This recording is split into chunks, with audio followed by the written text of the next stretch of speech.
하나님 말씀은 골로새서 1장 6절에서 8절입니다. 우리 함께 봉독합니다. 이 복음이 이미 너희에게 이름에 너희가 듣고 참으로 하나님의 은혜를 깨달은 날부터 너희 중에서와 같이 또한 온 천하에서도 열매를 맺어 자라는도다. 이와 같이 우리와 함께 종된 사랑하는 에바브라에게 너희가 배웠나니 그는 너희를 위한 그리스도의 신실한 일꾼이요 성령 안에서 너희 사랑을 우리에게 알린 자니라. 아멘. 예, 자리에 앉아 주십시오. 오늘은 본문 말씀을 가지고 열매 맺는 교회라는 제목으로 함께 말씀을 나누겠습니다. 호주에서 인도로 파송이 된 어느 여자 선교사님이 계셨습니다. 이 선교사님은 인도의 아주 그 촌구석인 도하드라고 하는 곳에 가서 선교를 했는데 7년이 지나도록 어떤 선교적 결실이 없었습니다. 그래서 이 선교사가 굉장히 낙심하던 중에 어느 날 부일이라고 하는 그 시골에 가기 위해서 버스를 기다리고 있었습니다. 날씨는 굉장히 뜨거웠고, 그리고 그 마음은 정말 여러 가지 일들로 인해서 짜증이 나는 그런 상황이었습니다. 그녀는 이제 7년 동안 열심히 선교했지만 결실이 없으니 나는 이제 실패했구나라고 생각하고 이제 고국으로 돌아가야 되겠다라고 생각을 하고 있었습니다. 그때 어느 인도 사람이 가까이 와서 자기의 양산을 씌워주며 친절하게 인사를 했습니다. 그리고 서로 간의 대화가 시작이 되었는데 이 여선교사는 자신의 선교적 어려움과 절망적인 심정을 그에게 털어놓았습니다. 이러한 선교사의 이야기를 들은 이 인도 사람은 먼 북쪽 지평선을 가리키면서 이렇게 말을 했습니다. 저 끝에 높은 벼랑이 보이시죠? 저는 그 동네에 삽니다. 10년 전의 이야기입니다만 제가 염소를 팔러 도시로 가 있는 사이에 산사태가 나서 우리 마을은 완전히 흙 속에 장사되었습니다. 제 아내와 3남매도 모두 죽었습니다. 저는 정신없이 방황하며 거지처럼 살았습니다. 그러는 어느 날 제 머리에 어려서 학교를 다닐 때 영국 선교사님이 하신 말씀이 생각이 났습니다. 그 선교사님은 성경을 보이며 어려운 일이 있으면 이 책을 읽어라 라고 하셨거든요. 저는 교회에 찾아가 낡은 성경 한 권을 얻어 읽었습니다. 그러나 영어가 부족했기 때문에 대부분의 뜻을 알 수 없었습니다. 그렇지만 어느 정도 이해되는 부분으로만도 저에게는 큰 용기와 위로가 되었습니다. 저는 성경을 더 이해할 수 있도록 아이들 틈에 섞여서 영어를 공부를 하였습니다. 성경은 정말 저의 모든 문제를 해결해 주었습니다. 저는 고향으로 돌아가 마을을 재건했고 지금은 틈만 나면 아이들을 모아서 성경을 가르치고 있습니다. 우연히 만난 이 인도 사람의 이러한 이야기는 여 선교사에게 용기 100배가 되었습니다. 왜냐하면 그 옛날 아주 오래전에 선교사가 했던 그 말 한마디가 바로 이 사람을 살렸고 이 사람을 통해서 그 말을 살렸고 그리고 수많은 아이들이 성경을 배우고 자라고 있기 때문입니다. 그래서 이 선교사는 새로운 희망을 가지고 자기의 선교지로 돌아갔다고 합니다. 하나님의 말씀에는 사람을 변화시키는 놀라운 능력이 있습니다. 골로새 교회는 에바브라라고 하는 사람이 볼일을 보러 에베소에 갔다가 복음을 전하는 사도 바울을 만나고 그의 말씀을 듣고 예수님을 영접을 했습니다. 그리고 그가 그 예수님을 영접하고 구원을 얻은 그 기쁨이 너무너무 충만해서 자기 고향에 와서 사람들에게 자기가 들은 그 복음을 전하게 되었고 그리고 그 복음을 전할 때 사람들이 예수님을 영접하게 되니까 그 교회를 세우게 된 것입니다. 그런데 사실 이 에바브라는 에베소에서 신학 공부를 한 것이 아닙니다. 그렇다고 한 교회를 세우고 목회자로서 그 교회를 이끌어갈 수 있는 교육을 받았느냐? 아닙니다. 이 에바브라에게는 그럴 기회도 없었고 시간도 없었습니다. 그런데 이 에바브라는 자기에게 그 말씀을 통해서 전해진 그 복음의 기쁨을 속에 감출 수가 없었습니다. 그래서 잘은 모르지만 어쨌든 자기 자신에게 임한 그 은혜의 말씀을 사람들에게 전하게 되었던 것입니다. 어떻게 보면 사실 에바브라는 초신자였습니다. 그런데 그가 자기가 받은 그 말씀을 전했더니 상상도 하지 못하는 놀라운 일들이 일어난 겁니다. 이 사람이 준비된 사람으로 말씀을 전해서 사람들이 감동받고 은혜를 받았다면 그러려니 하지만 초신자와 같은 사람이 이제 갓 예수님에 대한 이야기를 듣고 복음을 영접한 사람이 전하는 그 말씀을 통해서 사람들의 마음이 움직여지고 결단하고 변화되고 예수님을 영접하게 되었다는 이 사실은 놀라운 일이 아닐 수가 없습니다. 사도 바울의 전도의 열매가 다시 이 골로새에서 이 에바브라를 통해서 다시 또 다른 열매를 맺고 있는 것이었습니다. 오늘 본문 말씀에 보면 사도 바울이 이렇게 말을 합니다. 이 복음이 이미 너희에게 이름에 너희가 듣고 참으로 하나님의 은혜를 깨달은 날부터 너희 중에서와 같이 또한 온 천하에서도 열매를 맺어 자라는도다. 이 부분을 현대인의 성경은 이렇게 번역합니다. 우리 함께 읽습니다. 여러분이 기쁜 소식을 듣고 진리 가운데 나타난 하나님의 은혜를 깨달은 날부터 열매를 맺은 것처럼 그 말씀이 온 세계에서도 그렇게 열매를 맺으며 전파되고 있습니다. 즉 하나님의 말씀, 이 복음이라고 하는 것이 골로새 교회 성도들에게 뿐만 아니라 그 말씀이 증거되어지는 어떤 곳에서든지 풍성한 열매를 맺고 있다라고 하는 그러한 이야기입니다. 복음의 재생산은 계속해서 이루어져야 됩니다. 즉 말씀이 어떤 사람에게 전해지고 끝나는 것이 아니라 그 사람을 통해서 또 다른 사람에게 전해지고, 그럼으로써 그 하나님의 그 구원의 은혜가 나 자신에게서뿐만 아니라 내 주변에 하나님 믿지 않는 사람들 계속해서 증거되어져야 한다는 것입니다. 히브리서 4장 12절에 이렇게 말씀합니다. 하나님의 말씀은 살아있고 활력이 있어 좌우의 날선 어떤 검보다도 예리하여 혼과 영과 및 관절과 골수를 찔러 쪼개기까지 하며. 아멘. 하나님의 말씀에는 생명력이 있습니다. 그러니까 이 말씀이 들려지면 그 말씀이 그 사람 속에서 그로 하여금 거듭난 삶을 살도록 깨우쳐주고 깨닫게 해주시고 이끌어 주신다라고 하는 것입니다. 그렇기 때문에 우리는 하나님 말씀 잘 들어야 됩니다. 잘 듣고 그 들은 말씀을 하나님 알지 못하는 사람들에게 열심히 전해야 합니다. 그래서 디모데 4장 2절에 이렇게 말씀합니다. 너는 말씀을 전파하라. 때를 얻든지 못 얻든지 항상 힘쓰라. 아멘. 누가 말씀을 전하라고요? 네가, 내가. 하나님 말씀을 전하라. 때를 얻든지 못 얻든지. 즉 기회가 되든지 안 되든지 하나님 말씀을 전하라고 말씀을 하고 있습니다.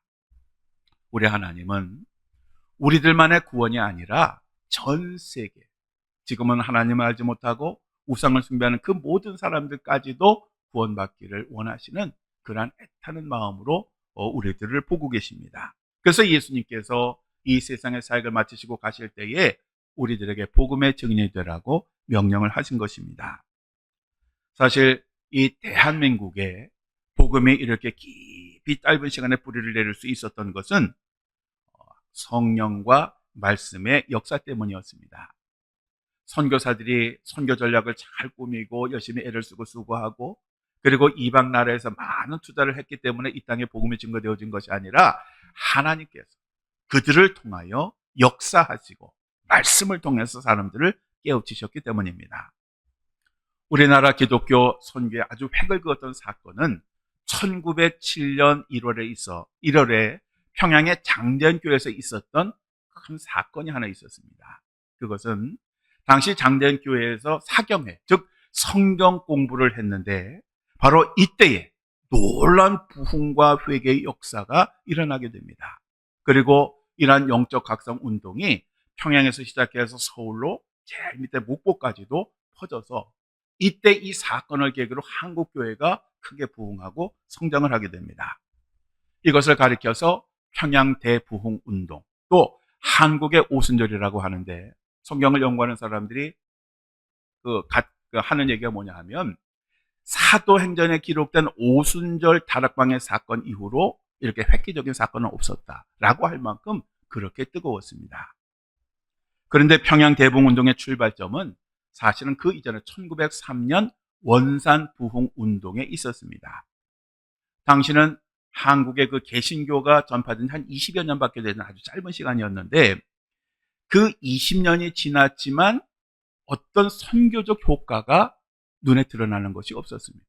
그러니까 20년 동안 많은 돈을 투자하고 많은 사람들을 보내고 많은 사람들이 탄압을 받고 죽어가면서도 복음을 전해서 좀 뭔가가 좀 20년이 지나면 뭔가 보여야 되는데 이게 보이질 않는 그런 상황이었습니다. 그래서 선교사들이 실망하고 위기를 느끼던 그런 때였습니다. 그런데 1903년 여름에 원산에서 미국 남감리교 선교사들하고 그 장로교 선교사들이 휴양차 모였다가 그냥 쉬는 것만 보내면 그러니까 그럼 우리가 성경 공부도 하고 기도회도 하자. 그렇게 서로 결정을 하고, 그리고 그 당시 남감리교 선교사였던 로버트 하디 선교사에게 기도회와 말씀을 좀 가르쳐 달라고 그렇게 부탁을 했습니다. 그런데 사실은 이 하디 선교사 본인도 코가 석자 있습니다. 왜냐하면 당시에 이 하디 선교사는 완전한 절망 가운데 빠져 있었습니다. 그도 다른 선교사들처럼 이게 선교가 안 되는구나. 이 한국 사람들은 미개해가지고 아무리 그들에게 복음을 전해도 그들은 변함이 없어. 그래서 그도 사실은 이제 철수해야 되나 하는 그런 상황이었어요. 이게 얼마나 그 마음이 힘들었겠어요. 사실 그 삶을 보면 이 땅에 와서 자기 아이들 둘도 잃었거든요. 하나도 고통스러운데 둘까지 잃었으니, 그러니까 이 그 실망감이 분노로 바뀌는 그런 상황이었거든요. 그런데 이제 성경 공부하고 기도회를 인도해 달라고 하니까 거절을 못하고 할 수 없이 그것을 준비했는데, 문제는 준비하다가 성령의 강한 역사를 체험하고, 그런 성령의 강한 역사를 체험하고 그 자리에 무릎을 꿇고 하나님 앞에 크게 회개 기도를 하고, 그리고 나서 기도회에서 다른 선교사들에게 이러한 신앙을 나누었습니다. 그러자 그 자리에 있던 선교사들도 다 뒤집어집니다. 자기의 죄들을 고백하고 눈물로 하나님 앞에 용서를 구하고. 근데 여기서 끝난 것이 아니라 이제 돌아온 주일이 되었는데, 이 하디 선교사가 자기가 맡고 있는 한국 교회에서 자기의 죄를 고백하기 시작합니다. 여러분, 죄송합니다. 제가 한국 민족을 비교한 민족이라고 하고요, 말기도 못 알아듣는 어리석은 백성이라고 제가 욕을 했습니다. 저를 용서해 주십시오. 또 자기의 다른 그러한 죄들도 고백을 했습니다. 콧대 높은 선교사가 재단에서 이런 그 자기의 잘못을, 저기 속에 있는 그 모든 것들을 그대로 고백하니까 그 자리에 있던 한국 교인들도 은혜를 받았습니다. 그래서 그 교인들도 순서대로 일어나가지고 자기의 그 죄들을 고백을 하는데, 그 죄는 정말 다른 사람들에게 이야기할 수 없는 그런 내용들이었습니다. 횡령, 절도, 위선, 간음, 강간, 그리고 미움, 증오, 질투 등 그 죄가 정말 다양했습니다. 그런데 더 놀라운 건 이게 단순히 고백으로 끝나는 것이 아니라요, 사기친 사람들은 자기의 사기친 거를 갚았고 몇 배로 보상을 하기 시작했습니다. 그러니까 이런 운동이 일어나니까 믿지 않는 사람들이 놀란 거예요. 저 사람들 도대체 왜 그래? 그냥 넘어갈 수도 있는데 왜 굳이 부끄럽게 자기의 그 죄를 드러내고 그걸 갚으려고 저래? 그러면서 사람들이 교회 오기 시작합니다. 그러니까 이러한 원산 부흥 운동이 4년 후에 평양에서 평양 대부흥 운동으로 이어졌던 것입니다. 하디 선교사에 관한 영상을 우리 잠깐 보시고 말씀을 나누겠습니다. 1907년 1월 14일 평양 대사경회. 나는 아간과 같이 도둑질한 자입니다. 나는 1년 전 죽은 친구의 유언을 지키지 못하고 돈을 훔쳤습니다. 목사가 수많은 회중 앞에서 공개적으로 죄를 고백하고 나자 일순간 어둠이 걷히고 놀라운 성령의 역사가 임했습니다. 교인들의 공개적인 회개가 끝없이 이어진 것입니다. 밤이 새도록 이어진 눈물의 통회와 자복, 그리고 끝없는 기도. 이것이 바로 평양 대부흥 운동의 시작이었습니다. 그리고 이 회개운동의 시작점엔 한 선교사가 있었습니다.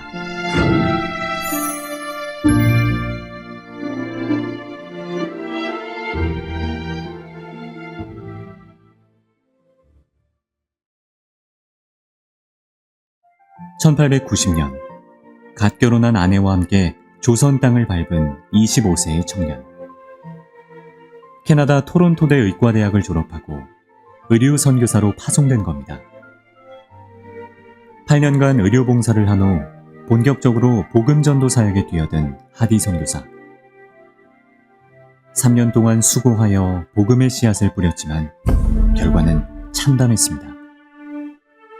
아무런 열매를 거둘 수 없었고 여전히 조상 숭배와 샤머니즘에 빠져있는 조선 사람들은 변화가 없어 보였습니다.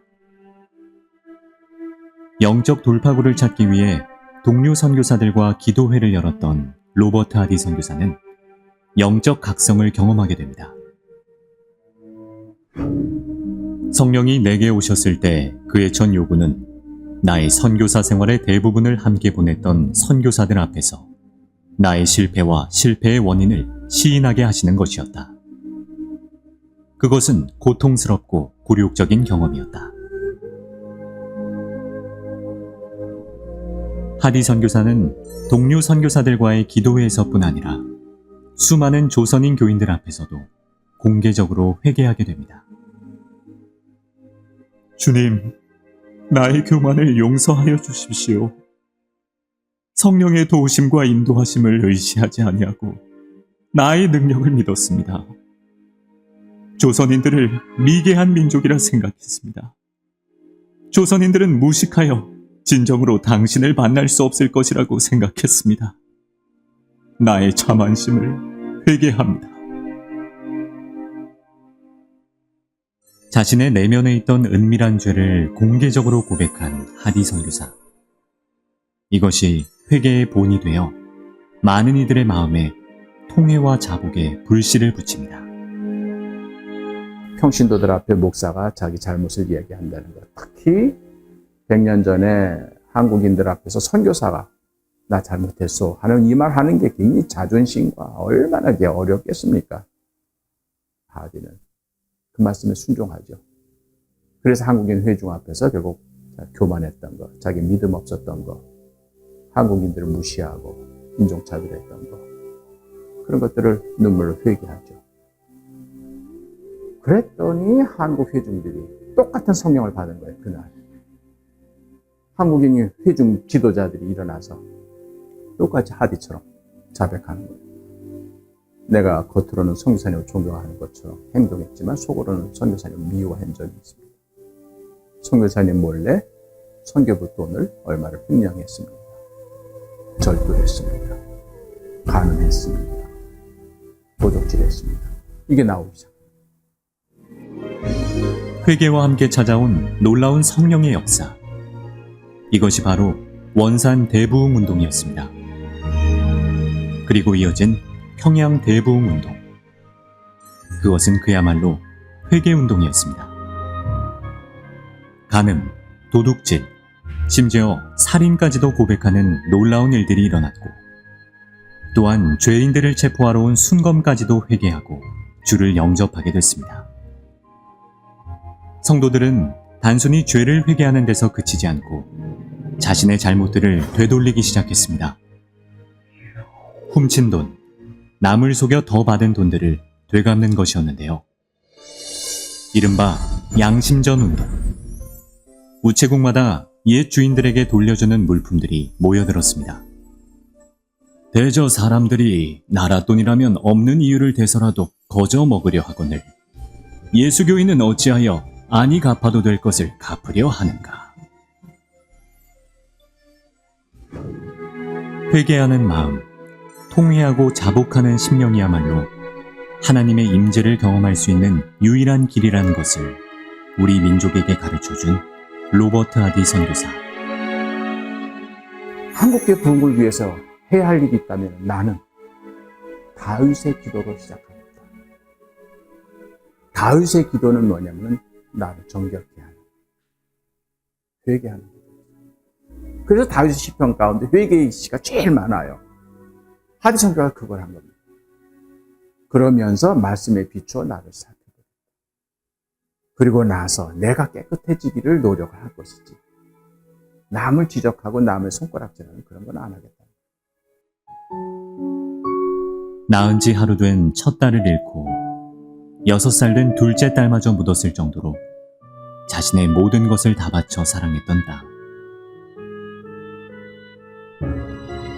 로버트 하디 선교사는 이곳에서 몸소 회개의 본을 보였고 참된 교회 부흥의 모델이 되었습니다.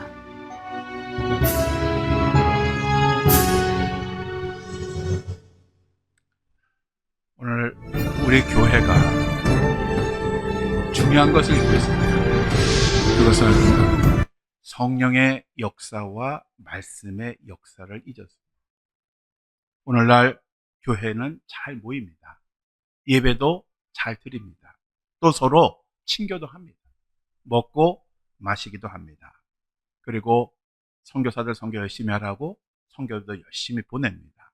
또 가난한 사람들을 돕습니다. 그런데 한 가지를 안 합니다. 내 자신이 내가 받은 은혜, 내가 받은 말씀을 전하려고 하지 않습니다. 다른 건 열심히 합니다. 헌금도 열심히 하고 내가 할 일은 다 하는 것 같은데 제일 필요한 내가 살아가는 곳에서 내가 만나는 사람에게 복음을 전하는 이 일을 하지를 않습니다. 우리는 이 복음이 얼마나 능력 있는가 하는 것을 알아야 하고 이 복음의 재생산이 이루어지도록 열심히 노력을 해야 합니다. 그것은 하나님께서 믿는 모든 사람들에게 부여하신 의무이자 성령과 말씀으로 충만한 사람에게 맺어지는 그러한 열매요 결과인 것입니다. 사랑하는 성도 여러분, 정말 이것이 중요한 것은 다 알지요. 문제는 뭐냐 하면 우리 스스로 이것을 피한다는 겁니다. 다른 거 하라면 다 열심히 하는데 가서 당신 이웃에게 전도하시오라고 하면 이것은 망설입니다. 왜 그럴까요? 아마 이유가 여러 가지 있겠지만 제일 큰 이유는 내가 그 사람을 변화시켜야 한다라고 하는 부담감일 겁니다. 내가 복음을 전해서 그 사람이 예수를 잘 믿고 거듭난 삶을 살도록 만들어야 하는데 나는 그럴 만한 사람이 못 된다. 나는 말도 잘 못하고 신앙적 경험도 풍부하지 않고 나는 좀 그래 라고 생각을 한다는 겁니다. 이러한 사람들에게 사도 바울이 이런 권면을 했습니다. 우리 함께 읽겠습니다. 나는 심었고 아볼로는 물을 주었으되 오직 하나님께서 자라나게 하셨나니 그런즉 심는 이나 물 주는 이는 아무것도 아니로되 오직 자라게 하시는 이는 하나님뿐이니라. 아멘. 자, 우리의 역할이 뭐냐 하면 우리는 복음을 전하기만 하면 됩니다. 그 복음이 그 사람들에게 열매를 맺어지든 안 맺어지든 그거는 내 영역이 아닙니다. 왜냐하면 자라나게 하시고 열매를 맺게 하는 분은 하나님이지 내가 아닙니다. 그러니까 우리는 그냥 전하면 됩니다. 내가 받은 은혜, 내가 들은 말씀 이것을 그냥 전하면 하나님께서 그것을 가지고 국을 만드시든 반찬을 만드시든 알아서 하신다는 것입니다. 우리는 이거 잊지 말아야 돼요. 그냥 열심히 하면 됩니다. 그냥 열심히 최선을 다해서 전하기만 하면 됩니다. 그런데 이렇게 최선을 다하면 우리에게 주시는 약속의 말씀이 하나 있습니다. 자, 고린도전서 3장 8절 우리 함께 읽겠습니다. 심는 이와 물 주는 이는 한 가지이나 각각 자기의 일한 대로 자기의 상을 받으리라. 아멘. 내가 은혜를 받았으니 은혜를 전하는 거 당연하고 누군가의 순교와 희생을 통해서 내가 복음을 듣고 구원을 받았으니 내가 전하는 것은 당연한 겁니다. 그런데 우리가 최선을 다하면 어떻게 된다고요? 하나님께서 우리들에게 상을 주십니다. 얼마나 좋은 일입니까? 하나님의 은혜 보답하기도 하고 또 그것 때문에 또 상을 받기도 하고. 자, 그렇다면 이제 우리는 어떻게 살아야 되겠습니까? 기도하시겠습니다.